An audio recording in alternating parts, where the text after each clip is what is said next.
Woohoo! And we're live once again on another Tuesday. And I have a special friend in the house today.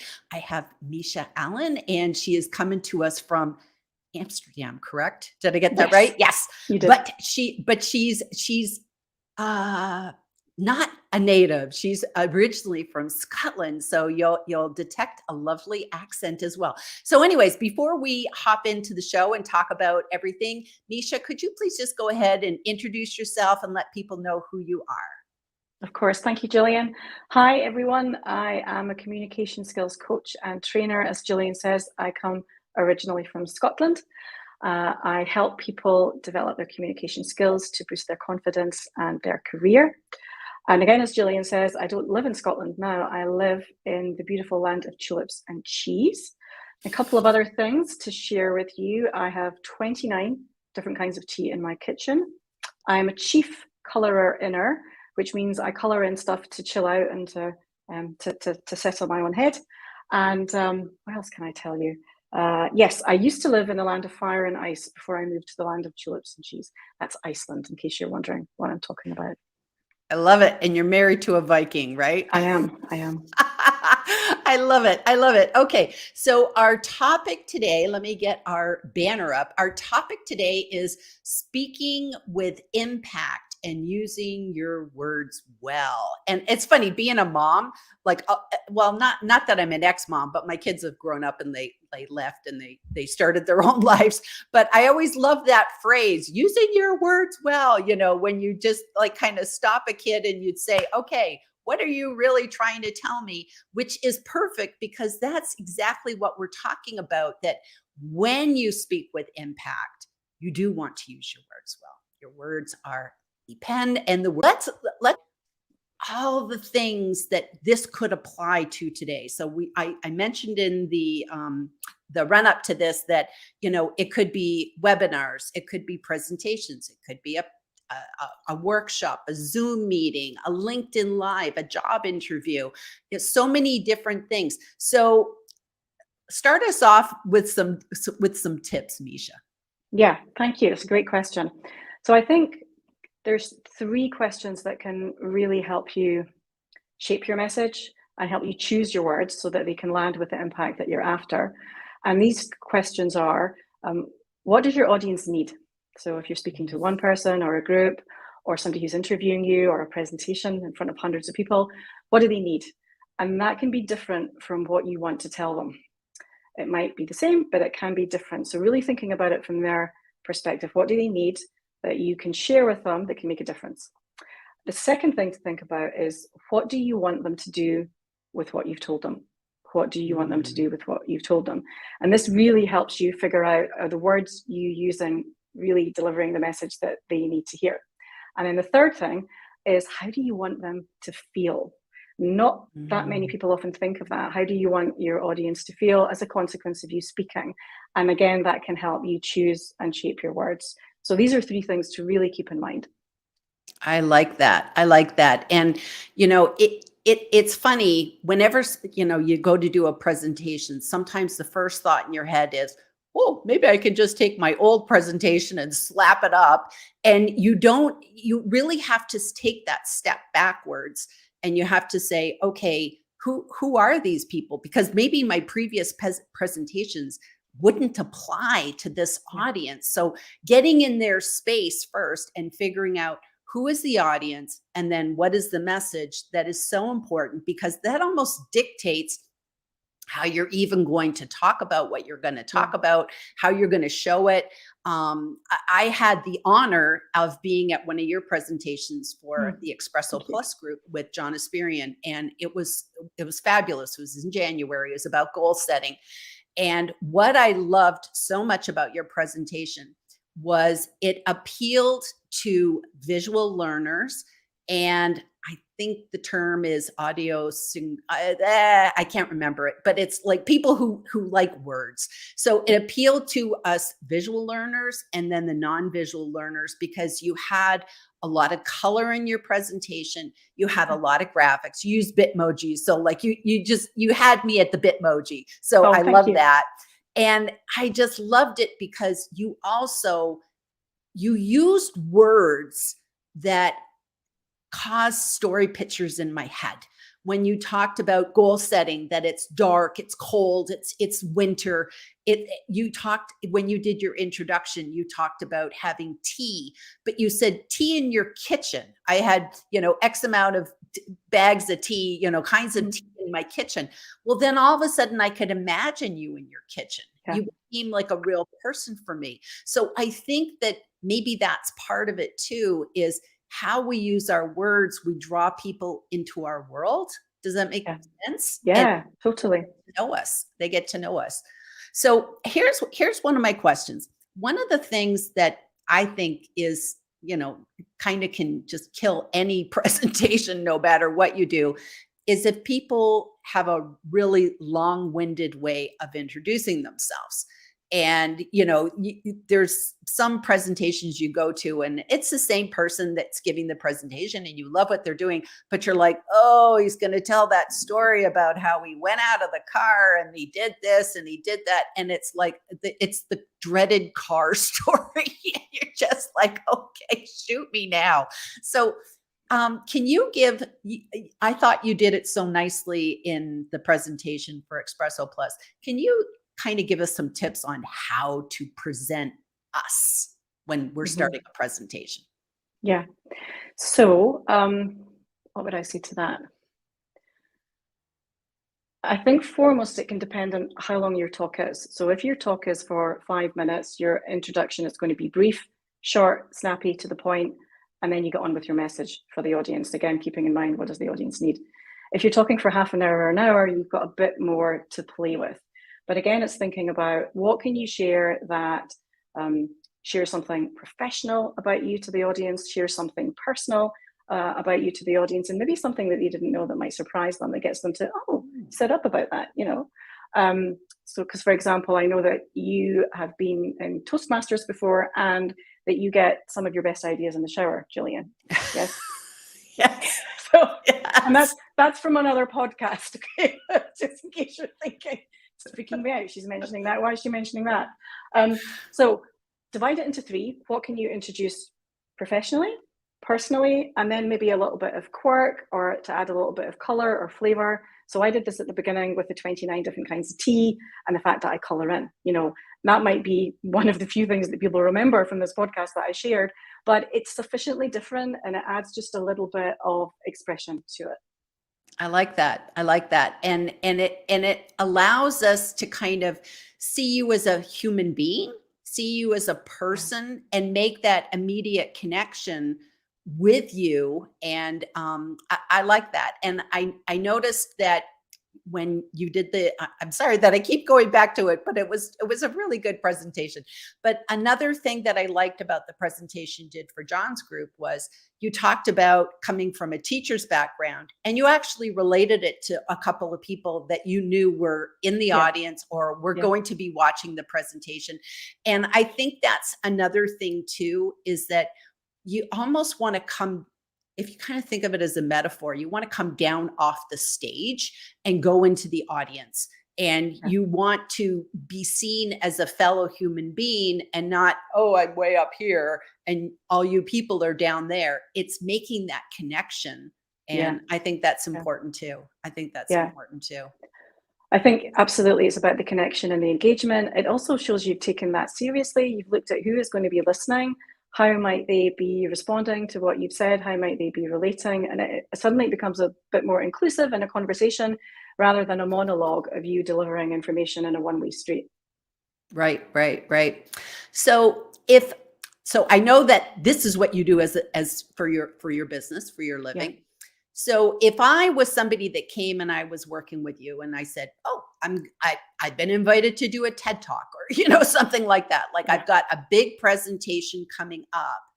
What are sort of some of the first things that you would coach me and help me to figure out what do I need to do first to kind of frame this? Yeah.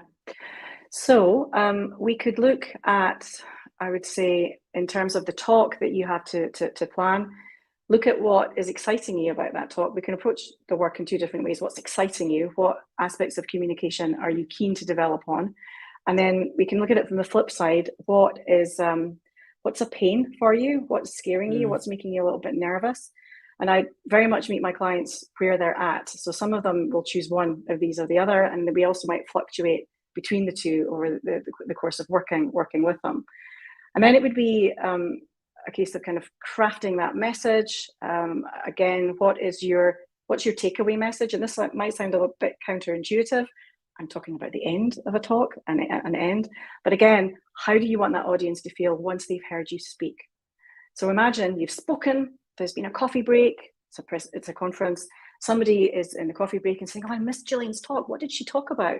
You want it to be sufficiently clear that they can sum up in a few sentences what your message was, and importantly, what your call to action was at the end, your call to action, which is how you want your audience to feel, how you want them to think, or something you want them to do as a consequence of what you have shared with them. So it does sound a bit counterintuitive starting at the end, but again, it helps you shape the message and make sure that your words will be landing well. I like that. I like that. Another thing is, how can you engage people so that they're not like checking their emails? Like, I'm thinking, like, if you were doing a presentation on Zoom, if you're doing a TED Talk, everybody's sitting in the audience. So, maybe it's a lot easier. But if I was giving a presentation on Zoom and say there's 20 people, how do I keep them from just kind of like turning off their camera and, picking up the phone and, scrolling through LinkedIn, and you're just like, hello, pay attention to me. What are some things to keep them sort of glued to you? Yeah. So, gosh, there's so many ways I could explore that question. So let's start. I was speaking about the ending of a message, a presentation. If we go right back to the beginning, after you've done the introduction that you want to, however brief that is, 3 great ways that you can grab attention are by using some of these methods. So first of all, if you want to be quite elegant and quite traditional, you could choose a quotation which resonates and connects with what you are going to be talking about. So that's quite a nice kind of conservative way to start. Nice, beautiful quotation. You can say it, you can speak it, it can be behind you. One sentence, that's it.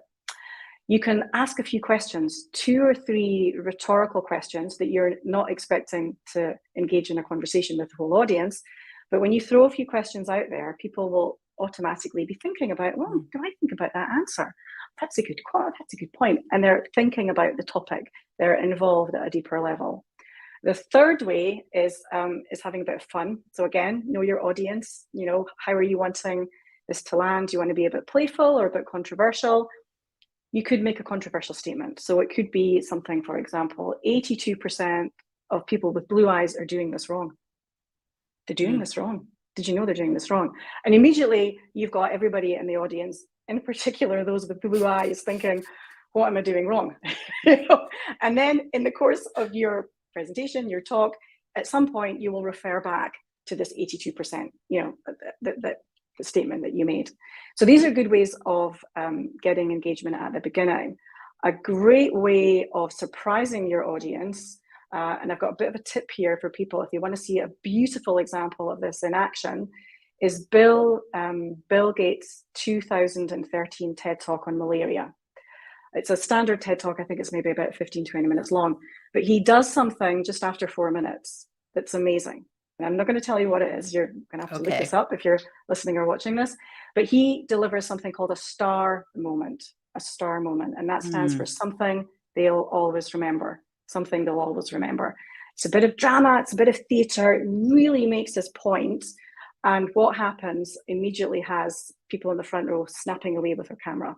So he creates an amazing star moment. And that's something you could do as well to get the audience back, if you like, or to add just a little bit more tension or drama. I like that. And one of the things I'm going to take that challenge, and I will go look it up, because I love TED Talks. And one of the things that we were talking about backstage before we went on today was talking. I love the statement, TED is ideas worth sharing. And to me, that is really about any kind of presentation, whether you're talking about, a TED Talk, a Zoom workshop, or even a job interview, ideas worth sharing. That's really what a good, impactful presentation is. It's sharing that idea and passing it on to someone else. And one of the things that I remember you did at the John Asperian Espresso Plus workshop, Zoom meeting, whatever, is you gave an exercise.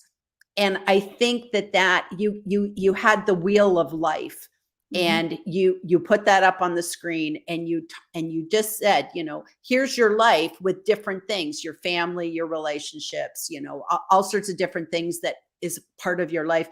And then you had us kind of go around and say, on a scale of like 1 to 10, where are you at with these different parts of your life? And I think something like that, when you do any kind of exercise or activity as part of a presentation, to me, I learn by remembering that makes me feel something. That makes me go, oh, I can see how this relates to me. I'm not going to be on my phone when some sort of activity is going on that I have to participate, because it wakes me up. And so that's probably a hard thing to figure out. It is that, but maybe an easier thing might be a story. So do you recommend using stories in presentations? Yeah, stories can be really powerful, and not necessarily just in the kind of the main body of a talk. You can open with a story. It's a great way to get attention and to, again, kind of bring a moral or a piece of learning that you will then explore and unpack a little bit in what you're talking about. So I do, one of the ways I work with clients is through developing core stories. And core stories is the stuff, it's happened to all of us. Our first day of school, the present that we've given or we've received that we most cherish, an amazing meal that we've experienced. And I spend time with my clients helping them develop these so that they've got these stories. And within these stories, there's a moral, there's a piece of learning. And these can be delivered in 2 minutes. They can, with a bit of practice and a bit of crafting, and dropped into an interview. And lots of interviews are full of stories. Tell me about a story, Gillian, when you had to overcome adversity, that kind of thing. If you build up a series of these core stories and you practice them and you've got your words landing well, they can really help you in a job interview situation, really help you.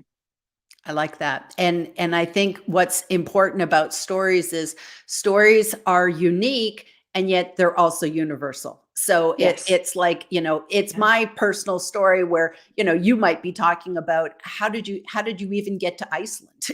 Like that, like, how did you go from Scotland to Iceland? That's not just like a natural thing. It's like you purposely, and that story is unique. But then again, I went from the United States to Israel. So I leaped across the planet too.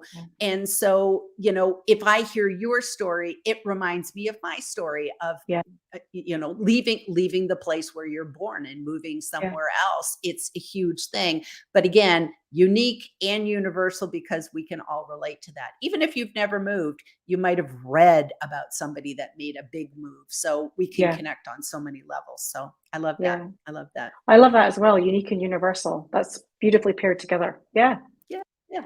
So I thought, speaking of stories, I thought I would go over and have a look at all the wonderful people who are joining us today and bringing their stories with them as they come, and they're part of our live today. So we have Jeff Young. He says, love this topic, Mica and Gillian, using words. And Jeff is always known for taking an acronym and like turning it into something fun. So what others receive determines satisfaction. To communicate well is so very important.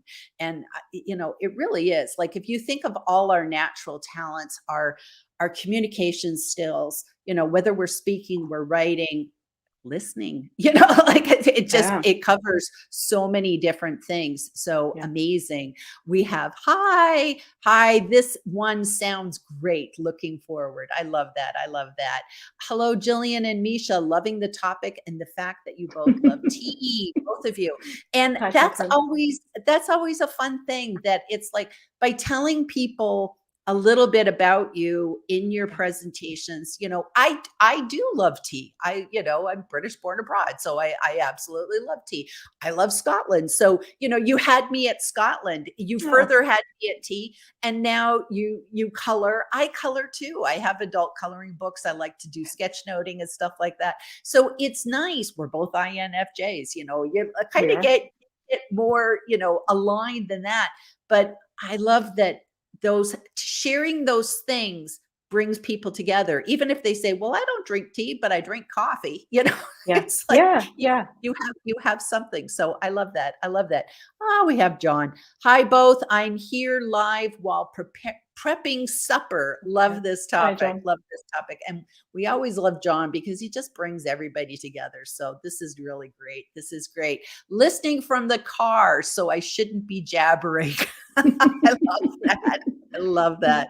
I love that. I'll be driving, so no snarky comments. No, sir.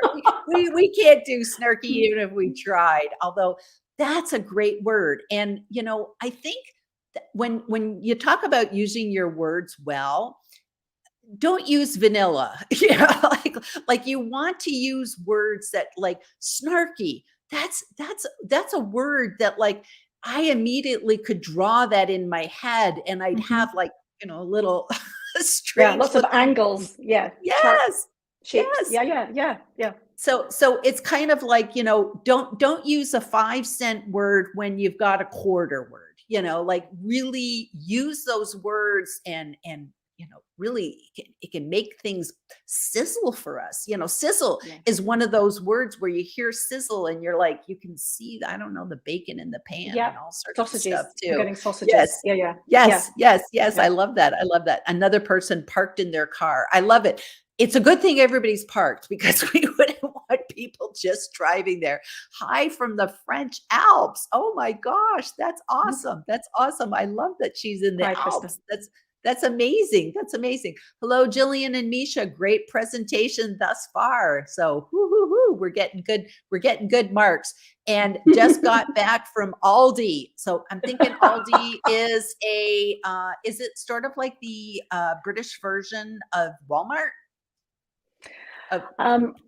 Kind of. I think it's in the UK. It might be German. I'm not sure, but it's in the UK. Lewis, I hope you got some good chocolate. There we go. You'd have to go back to the French Alps for that, or Switzerland. Switzerland has good chocolate. They've got good chocolate. Yes, Gillian, I cannot stand long-winded people. Yeah, and it's kind of a turnoff when you have a speaker giving a presentation and they've absolutely, like, we could have all got up and walked out and they wouldn't even notice. They're just, they're just going through the motions, and you can tell that. And to me, another thing is people who read their presentation, like that. And that's another thing. You lose me as soon as I just see you reading across the screen, or if you're reading from a teleprompter, because you don't make eye contact. And that's one of the big things in Toastmasters is, you're always looking for those friendly eyes in the audience, and you can even do it on a Zoom call. And as soon as you kind of start reading, and that's why PowerPoint can be a crutch, is that if you start reading your presentation, it's like, why do we need you? Just send us the slides, right? Yeah. And I think we were having a little bit of a chat about this before in the green room. I think there can be that tendency still, unfortunately, to put 17 lines of text on a slide because it can help us. We don't need to remember everything because it's up there and I can use that to help me. And it's great, it can help you, but it doesn't help the audience. It actually detracts from the experience for the audience. What's better is that you've got minimal text, or perhaps no text. You're just going to use visuals or just speak, but that puts a lot more focus on you in terms of prep and memorizing and practice and crafting, and that takes time, but you get the rewards from the audience because they get so much more connection with what your message is. Yes, Yes. And I know that like nowadays, like I use Canva a lot for Hmm. presentations. I moved Hmm. out of PowerPoint. I moved into Canva. One, I think Canva is so incredibly visual. It's a great visual tool. Yes. And I like how I can craft my presentations so much better with Canva. But also too, you can add GIFs and you can have things moving on the screen, which Yeah. maybe you can do in PowerPoint. I just don't know how to do it, but I've been able to do it in Canva. And one of the things that I saw with Canva is you can actually have speaker notes. And when you do your presentation from Canva, you are sharing the screen that the audience sees, but you could have speaker notes and have nothing on the screen that the audience sees. But there could be a couple of bullet points for you where you could Yeah. say, tell the story about like how the turtle off the block or, something Yeah. like that. Yeah. And then that's that little, reminder for you what you want to do. You of course wouldn't want to read the whole thing, but just some little things to kind of, jog Yeah. your memory if you needed. Yeah, definitely. I mean, there are lots of different platforms out there, and I agree with you about Canva. It's from a style, design, colorful point of view, it's fantastic. It's great fun to use, and it's easy to use as well, I think.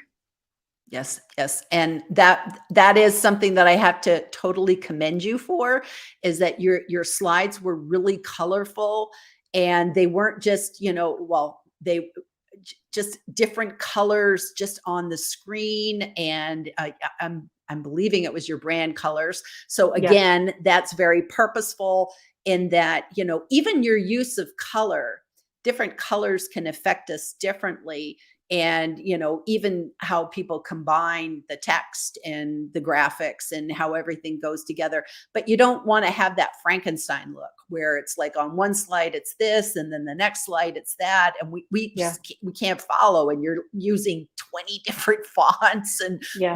all that. And I noticed that that was something like you even we're talking, you did an exercise, and I think it was about energy and sort of Hmm. what charges you and what drains Yeah. you, and you use different colors. It was just like, I think it was red for drain and green for, Yes. energizes. And Giving energy. Yeah, yeah, it's subtle. It's a subtle thing, but we do know that, green means go, stop, yeah, red yeah, means stop. All these little things can add so much to when we're doing stuff. yeah, So yeah. I like that. Definitely, and that's a great point. Thanks for that, Gillian, because that can help reinforce the message that you want to share in a way that works is creative and visual. And I mean that workshop was in January, and it's amazing. We're nearly in May, and this is a detail that you remembered. So it just shows you it has small things can have huge impact. Yes. Yes, absolutely. And it's funny. This might sound very, very trivial, but you opened that presentation by telling us, "Don't worry, I will be sharing my slides, and Yes. I'll send you a copy of my slides." It was a PDF. And people don't realize that that little bit of housekeeping in a presentation is so important, because if people, like, I've been to some presentations where they did not share their slides. They felt their Mm. slides were proprietary, and okay, again, totally understand that. Yeah. And so if I had known that, I would have taken copious notes. If I know that there's no recording afterwards, Yeah. then I have to now think, okay, I got to make sure that, like, maybe I'll grab a couple of screenshots because I can't write it all down, or, different things like that. And Yeah. so just by letting people know, what are your rules? Will there be questions at the end? Are you going to break Yeah. halfway through? Yeah. Yeah. Is there going to be anything where I should, go get a piece of paper? I even like it when people tell me, could you turn off your phone? So that you can focus. And it's like, oh, Yeah. okay, that's a good idea. I'll do what anybody tells me to do. But when you have the stage, own the stage, use the Yeah. stage, and alleviate our nervousness or questions, do it in advance. So I like that. Yeah. So that was a good tip, and I like that. It's I good. think that's also part of being a gracious host as well, the kind of the housekeeping, thinking about it from the audience's perspective. What do they need to know? Just the kind of the nuts and bolts of the session. But that can make a difference, as you say. It can stop you furiously writing and then realizing halfway through you didn't really need to be writing because you're going to get a copy of this anyway. So, yeah, Wise words. I like them. I like that. And I even do that with my lives in that, I send my little video with my little tiger in it and I show people what's going to happen on a live because Yeah. somebody once said, I've never been on a live before and I'm a little Yeah. panicky. And I went, Yeah. oh, okay, well, maybe I should do something to alleviate that, that feeling of, I don't really understand how this is all going to work. Why wait till the day of the live to show Yeah. them everything? Just Yeah. me and my tiger, you can watch my video now. So that's good. So we've come to the end of our 30 minutes. And I wondered if you could give us any kind of words of wisdom or a takeaway that you might want to leave us with today. Okay, I will give you two recommendations. They're both books, very different genres, different authors. The first one is called Lend Me Your Ears, Lend Me Your Ears, and it's by Max Atkinson. And this is fantastic for public speaking, storytelling, influencing, persuading. It's brilliant. So that's called Lend Me Your Ears. The second is a children's book called Giraffes Can't Dance. I have a copy of this. I got the pop-up version. It's tremendous fun. It's fantastic. So why am I recommending a kid's book to, I would imagine, an audience full of adults? It's because of the storytelling, because you might be listening to this thinking, oh, I'm terrible at telling stories. I just don't know where to start. How can I include some learning? Kids' storybooks are the best example of this because within a few pages, you've got action, plot, learning, and call to action at the end. So check that out because that can help you, inspire you that telling a story is not rocket science. You can do this. You've got this. So two books, Lend Me Your Ears and Giraffes Can't Dance. I love that. I love that. And I'm a huge book person. So you've actually recommended a couple of books to me already on other topics, fiction and nonfiction. And I just went and bought them. It was just like, yes, because it's like if people feel compelled enough to tell me about a book, I just go buy it because I just figure I'm going to, anybody who recommends a book, because when we're passionate about books, that passion comes through. And I just think the world would be a better place if everybody read and everybody gave me book recommendations. That would be my life. That would be my life's goal. So that's wonderful. And I like children's books too, because I always find there's always something so inspiring and it appeals to, once upon a time story, we lean in, that is a phrase where we lean in. So I get inspiration from kids' books too. So that's great. Well, this has been fab. Thank you so much for being on the show today. I really appreciate it. I thank you for inviting me. Yeah, I know everybody's picked up some great tips today. Please, everyone, reach out to Mica, follow Mica, go to her LinkedIn profile. I love your content. Your content is very colorful. Every day you have something unique and interesting. You just have so many wonderful tips and I really appreciate that. And follow your hashtag. Now, what's your hashtag? You have a new hashtag. Yeah, so my hashtag is the Communication Skills Wizard. I love that. I love that. That's very magical. So that's great. Okay. Well, thank you, everybody. And we'll see you all again next week. Okay. Bye-bye. Bye-bye.